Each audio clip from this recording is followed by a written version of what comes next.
affamés, ils n'hésitent plus à venir chercher de la nourriture en plein cœur des grandes villes.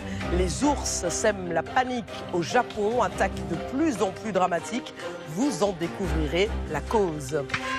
Au Japon, les attaques d'ours, je vous en parlais en début d'édition, se multiplient. Les animaux affamés n'hésitent pas à se rendre en pleine ville pour trouver de la nourriture. Conséquence du réchauffement climatique, un été particulièrement chaud et sec, plus assez de glands en forêt, et donc cet appel de la ville.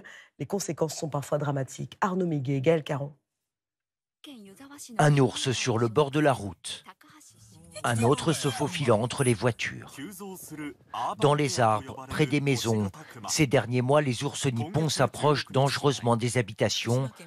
Certains viennent même gratter aux portes. Ours des villes, comme on les appelle ici, signalés dans plusieurs régions de l'archipel. Et monsieur, il y a un ours! Il arrive vers vous, attention!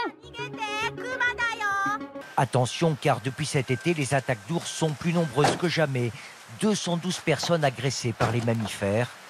Seishi Sato est une des dernières victimes. Aujourd'hui, il nous amène sur les lieux de son face-à-face avec l'animal, dans cette forêt, aux abords de la ville. Tenez, là, vous voyez les traces d'ours? C'était le 28 septembre. Il se filme en train de ramasser des champignons. Quand soudain, il est pris par surprise par cet ours de 60 kilos, voulant protéger son petit. Blessé à la jambe par des coups de griffe et des morsures au bras. Quand un ours a décidé d'attaquer, on ne peut pas l'arrêter. Quand j'ai compris qu'il allait charger, je ne me suis pas mis en position de défense. Je me suis battu. Seishi Sato a de la chance, d'autres s'en sortent moins bien.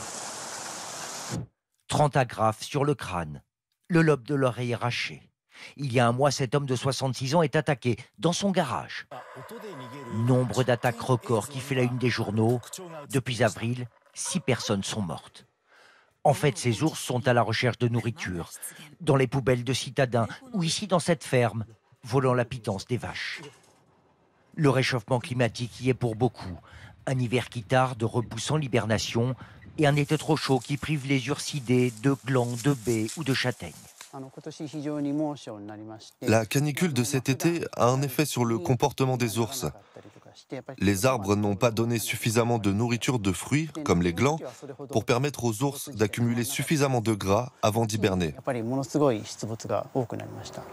Psychose dans les villes, comme ici à Morioka. En décembre, les ours sont normalement dans leur tanière, mais il y a toujours des signalements en ville. On est au centre-ville, mais voyez, les montagnes sont tout près, cela fait peur. Habitants et autorités sont sur leur garde.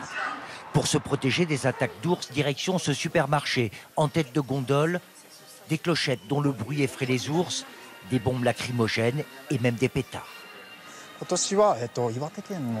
Cette année, la vente de ces produits est multipliée par 3 par rapport à l'an dernier. Les autorités appellent à la prudence et surtout encouragent la chasse et l'abattage.